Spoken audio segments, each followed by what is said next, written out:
খাবো, তারপর হচ্ছে আমি ভাত খাবো। গাড়ি করে কিন্তু স্কুলে ছাড়বো। কাঁকড়াটা কেমন করে খেলে এটা তুলতে হতো।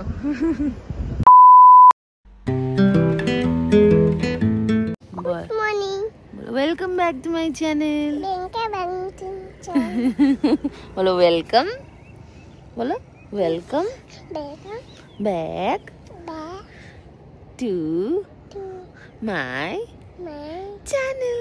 Channel. Hello and welcome back to my channel. আশা করছি তোমরা সবাই খুব ভালো আছো, আমিও খুব ভালো আছি। তো আজকে তোমাদের সাথে শেয়ার করব মন্দারমণির পরের দুদিনের ব্লগ। আশা করছি তোমাদের ভিডিওটা ভালো লাগবে, আর ভালো লাগলে কিন্তু অবশ্যই করে লাইক, কমেন্ট আর সাবস্ক্রাইব করতে ভুলবে না। তো সকাল সকাল উঠে আমি আর মিস্ত্রি চলে গিয়েছিলাম বিচের ধারে সমুদ্র দেখার জন্যই আর একটু হাঁটার জন্য।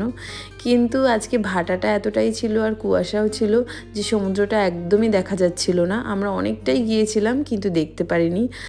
তো শেষে ডিসাইড করলাম গিয়ে ব্রেকফাস্টটা করে নিই, তারপরে আবার আসবো। এই যে দেখো চলে এসেছি হোটেলে, আর এখানে কিন্তু মিস্ত্রি হাঁস দেখছিল, এই যে উকি মেরে মেরে। যাই হোক, ব্রেকফাস্ট করে আমরা আবার কিন্তু চলে গিয়েছিলাম বিচের ধারে। মিস্ত্রি কি করছো? ভালো লাগছে?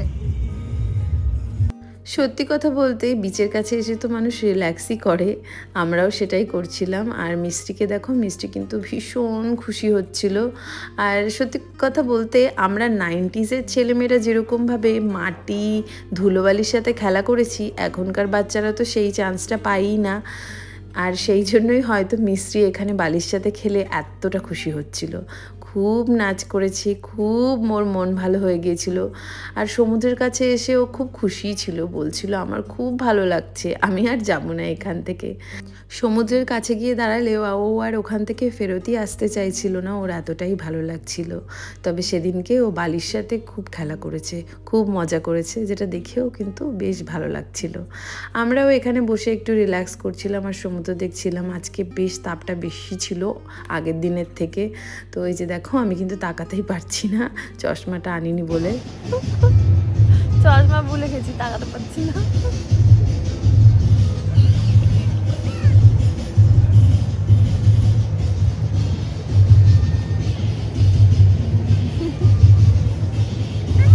অনেকক্ষণই ওখানে টাইম কাটিয়ে একটুখানি কাঁকড়াও খেয়েছিলাম। খেয়ে আমরা চলে গিয়েছিলাম সমুদ্রের ধারে একটু জলের সাথে খেলা করতে। সমুদ্রটা তো এখন প্রায় এগিয়েও এসছিল জোয়ারে। এই যে দেখো, তোজোকে আর নামানোর আমি সাহস পাইনি, কারণ ওর শরীরটা লাস্ট কিছুদিন খুব ঠান্ডা লেগেছিল, তারপরে ঠিক হয়েছিল জাস্ট। তো আমি আর সেই সাহসটা পাইনি যে ওকে জলের মধ্যে নামাবো, একটু খেলাবো। বাট হয়তো সেটা করলেই ভালো হতো, ও এক্সপিরিয়েন্স করতো। লাস্ট দিন যদিও আমি একটুখানি জল ওর পায়ে লাগিয়েছিলাম, তবুও এই যে দেখো মিষ্টি কিন্তু কত খুশি, খুব খেলছিল ওখানে জলের মধ্যে। মাখার দোকানে চলে এসেছি আবার আজকে। কি নিচ্ছিস তুই? হ্যাঁ,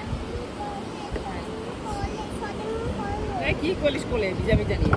ভিজা তো, প্যান্ট ভিজা তো,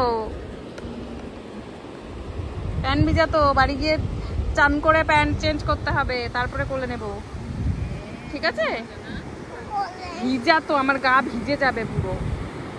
শুকনো তো না, তুই ধরে দেখ কোথায় শুকনো, পুরো ভিজা। জলে চিলি না, কলা খাবি?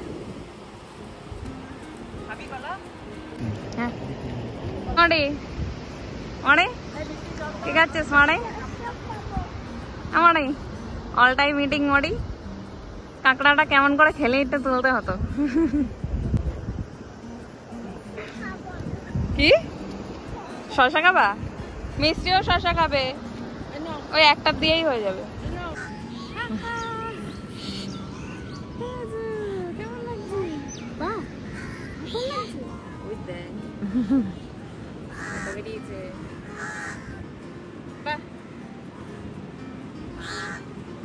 এই মনে হয় একটু সুসুরি, ওই যে কেমন লাগে না পেটে, মনে হয় লাগছে, বুঝেছিস? যেই দোলনাটা এগোয় ও এমন হয়ে যায়, এমন করে খালি। তোজো তখন অনেকটাই ছোট ছিল, তাই জন্য হয়তো আমি সাহস পাইনি ওকে জলে নামানোর জন্য।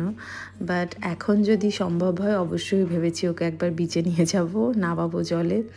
তবে এখানে যা গরম, হয়তো ওটা লন্ডন গিয়েই পসিবল হবে আবার। যাই হোক, তো বিকেলবেলা দেখো এখানে রাত্রেবেলা আমার বোন তো খুবই টায়ার্ড ছিল, তো ঘুমিয়ে পড়েছে আর এখানে তোজো খেলা করছিল।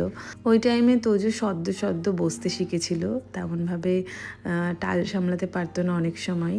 এই যে দেখো বসেছে ও নিজের থেকে, একটু খেলা করছে, আবার শুয়ে পড়বে। তো এই ভিডিওগুলো দেখলেই ভাবি খালি যে সময় কত তাড়াতাড়ি কেটে যায়, ভাবাই যায় না আমার বাচ্চাটা কত তাড়াতাড়ি বড় হয়ে যাচ্ছে।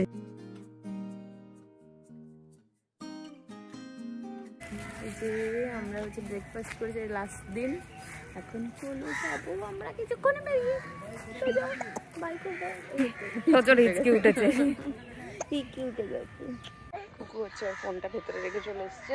আমরা কিছু ওই মাটির জিনিসপত্র নিয়েছি, তো মাটির কিছু জিনিস নিয়েছি শঙ্খের, তো আর ওইখানে ওর ফোনটা ছেড়ে দিয়েছে, তাই গেছে।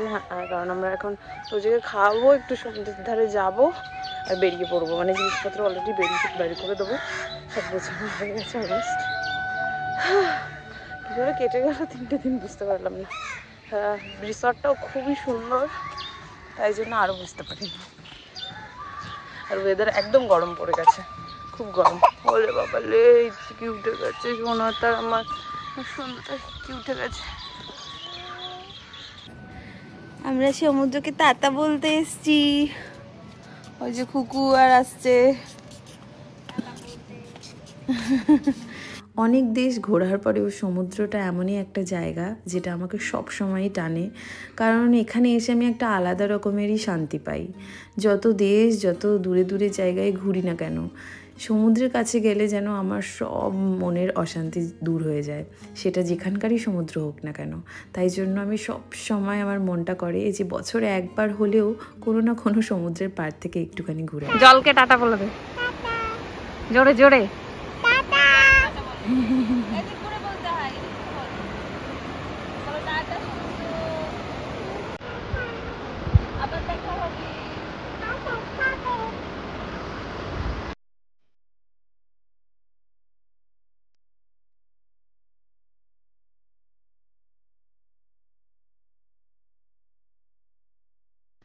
এভাবেই সমুদ্রকে বিদায় জানালাম, আর লাস্টে তোজোকেও একটুখানি সমুদ্রের ছোঁয়া দিলাম। ও বেশ মজাই পাচ্ছিল।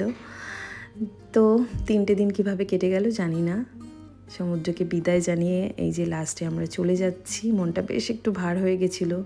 মিষ্টি তো খুবই মন খারাপ হয়ে গিয়েছিল যাওয়ার সময়। ও দেখো মুখটা একদম ভার করেছিল, যেতে চাইছিল না। তবে যেখানে এসেছি, যেখান থেকে এসেছি সেখানে তো ফিরে যেতেই হবে। তো এই যে আমরাও চললাম বাড়ির উদ্দেশ্যে। আবার কোলাঘাটে খাওয়া দাওয়া করার জন্য দাঁড়িয়েছিলাম, কিন্তু সেখানে আর ভিডিও করিনি, তাই জন্য এখানেই তোমাদের সাথে ভিডিওটা শেষ করছি। তোমাদের ভিডিওটা কেমন লাগলো অবশ্যই করে কিন্তু জানাতে ভুলো না। আর ভিডিওটা ভালো লাগলে লাইক, কমেন্ট অ্যান্ড সাবস্ক্রাইব করে দিও। তো চলো দেখা হবে নেক্সট ভিডিওতে। Till then tata, bye and take care. I love you guys so much. Bye by.